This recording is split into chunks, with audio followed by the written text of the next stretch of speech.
জয়গুরু। আলোচনা প্রসঙ্গে অষ্টম খণ্ড থেকে পাঠ করছি পরবর্তী অংশ।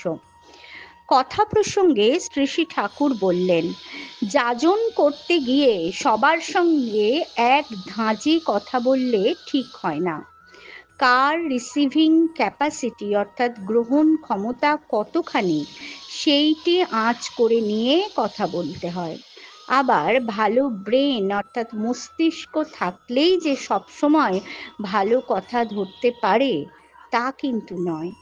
একসঙ্গে ভালো ব্রেন অর্থাৎ মস্তিষ্ক ও ভালো ইনস্টিংক্ট অর্থাৎ সহজাত সংস্কার থাকলে তবেই সত্তাপোষণী ফাইন অ্যানালিসিস অর্থাৎ সূক্ষ্ম বিশ্লেষণগুলি মাথায় নিতে পারে।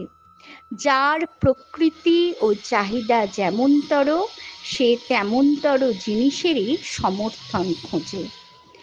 তার ব্রেন পাওয়ার অর্থাৎ মস্তিষ্ক শক্তি অ্যাপ্লাইড অর্থাৎ প্রযুক্ত হয় ওই চ্যানেলে অর্থাৎ প্রণালীতে। তাই ইনস্টিংক্ট অর্থাৎ সহজাত সংস্কার ও নেচার অর্থাৎ প্রকৃতি বুঝে কথা কওয়া লাগে। হাউজার ম্যান্ডা, আপনি ইনস্টিংক্ট অর্থাৎ সহজাত সংস্কারের উপর খুব গুরুত্ব আরোপ করেন, কিন্তু ইনস্টিংক্ট অর্থাৎ সহজাত সংস্কারও তো কালক্রমে নষ্ট হয়ে যেতে পারে। শ্রী শ্রী ঠাকুর, ইনস্টিংক্টিভ মেকআপ অর্থাৎ সহজাত সংস্কার সম্পন্ন সংগঠন সাধারণত নষ্ট হয় না। ধরো এক সময় হয়তো কপি ছিল না, কোনো রকম আগাছাকে হয়তো রকমারির ভিতর দিয়ে দীর্ঘকাল চেষ্টার ফলে কপির রূপ দেওয়া হয়েছে।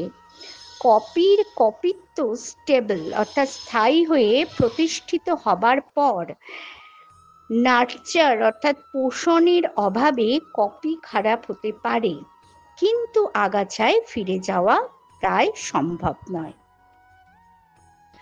সাধারণত জন্মগত জৈবিক সংস্থিতি অর্থাৎ জাত যে তার জনম ছাপ বা জাতি পরিণয়গত বতয় ছাড়া বদলায় না।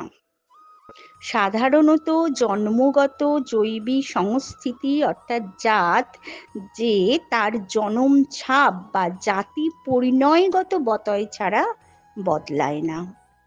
জয় গুরু।